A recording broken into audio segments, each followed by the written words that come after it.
convidaram pelo texto bíblico bem conhecido de Mateus 16, 13 a 21.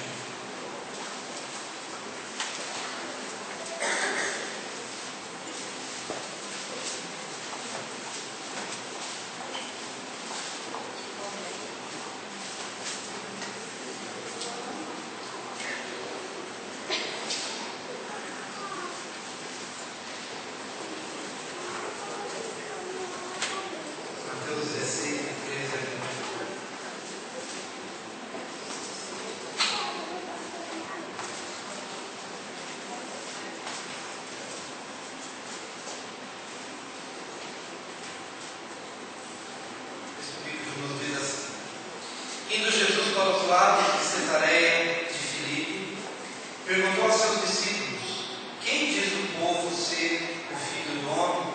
E eles responderam: uns dizem João Batista, outros Elias, e outros Jeremias, ou algum dos profetas. Mas vós, continuou ele, quem dizeis que eu sou? Respondendo Simão Pedro, disse: tu és o Cristo, o Filho do Deus vivo.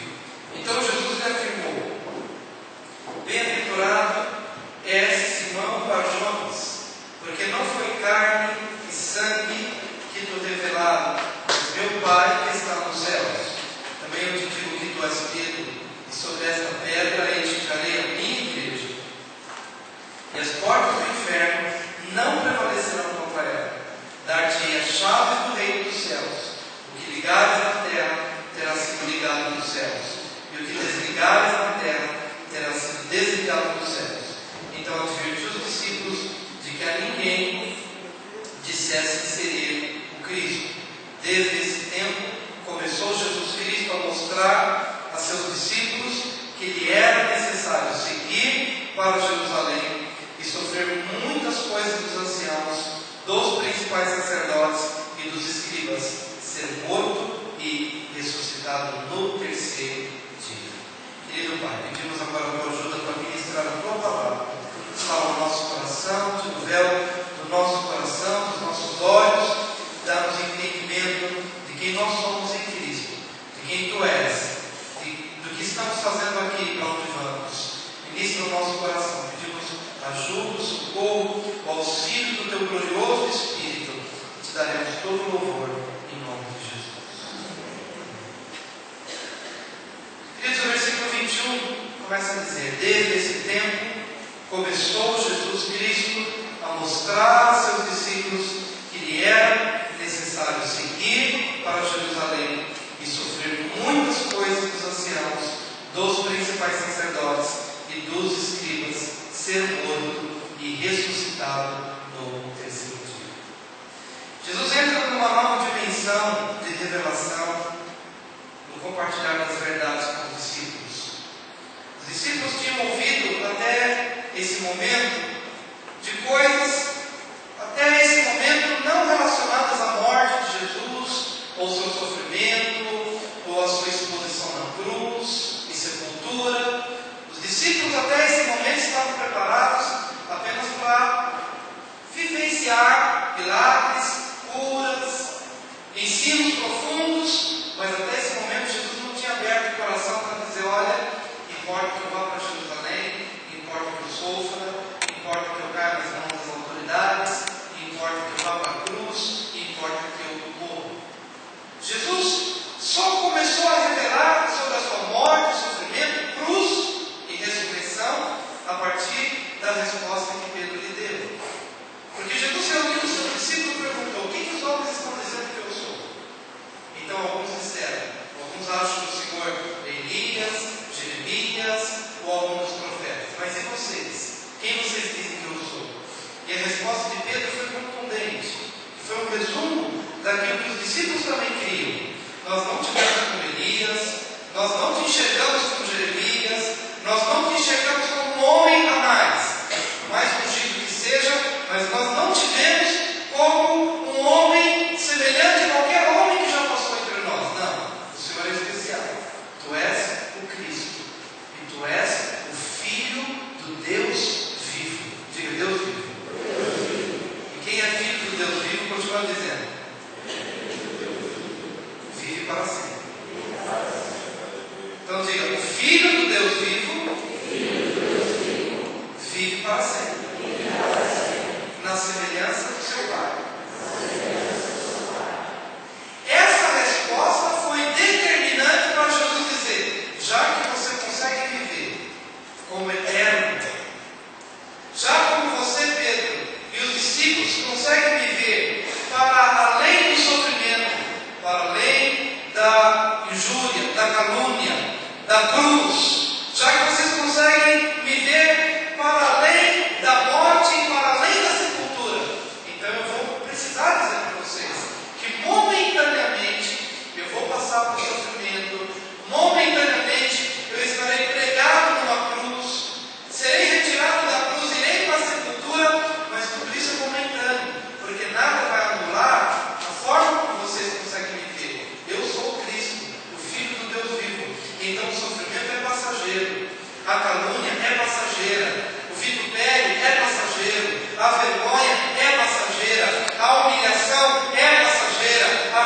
cruz é passageira, a morte é passageira, a sepultura é passageira. Por quê? Porque a grande verdade é que eu sou o Cristo, o Filho do Deus vivo. Enquanto vocês não me virem dessa forma, eu não podia falar de sofrimento, eu não podia falar de morte, porque se vocês me vissem apenas como um homem, a cruz seria um ponto final na minha vida. Se vocês me vissem como um homem qualquer, a sepultura seria o selo, ou seria o ponto final da minha jornada e da minha existência. Mas como vocês conseguem me ver como Cristo, Filho do Deus vivo, eu posso falar que momentaneamente vou para a cruz e para a sepultura, mas nem a cruz, nem o sofrimento, nem a morte poderão me deter. Foi por isso que ele disse: vou passar nas mãos dos sacerdotes, principais religiosos, vou morrer, mas ao terceiro dia vou ressuscitar. Vocês estão prontos para ouvir sobre isso, porque vocês conseguem me ver como Cristo, o Filho do Deus vivo. Diga mais uma vez: o Filho do Deus vivo vence a cruz, vence a morte, vence o sofrimento, vence a vergonha. Ah, pastor, quem me dera que essa verdade fosse para a minha vida. Como estou precisando dessa palavra, porque o momento que estou vivendo também é momento de perseguição. Como eu gostaria que essa verdade que se aplica a Jesus também se aplicasse a mim, porque eu também estou passando por um momento de cruz, de desprezo,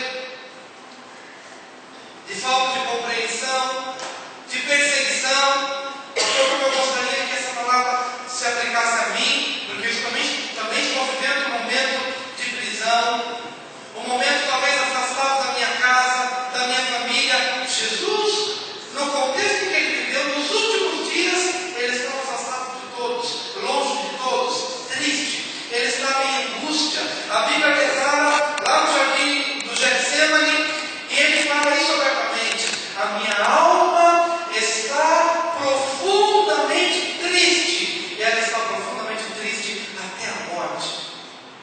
Era uma tristeza de morte, era uma agonia terrível. Mas quando ele diz: eu sou Cristo, quando os discípulos reconhecem: tu és o Cristo, o Filho do Deus vivo, então essa angústia de morte também é passageira, porque você é eterno, você é o Filho do Deus vivo. Você suplanta a agonia, suplanta a tristeza. E é nesse momento que eu continuo dizendo, que talvez alguns aqui possam pensar: como eu gostaria que essa palavra se aplicasse a mim, porque eu também passo por momentos de angústia de alma, de Getsemane, onde o meu suor se não é transformado em gotas de sangue, mas é um suor de ansiedade. Sabe aquele momento assim de luta, quando o nosso coração acelera, quando a gente transpira e percebe que algo emocional foi muito forte, que fez com que a gente perdesse um pouquinho o controle daquela hora. E nesse momento que a gente fica pensando: como eu gostaria de que essa palavra do Cristo, Filho do Deus vivo, que suplanta a agonia, a angústia, a tristeza, a depressão, pudesse aplicar a mim também.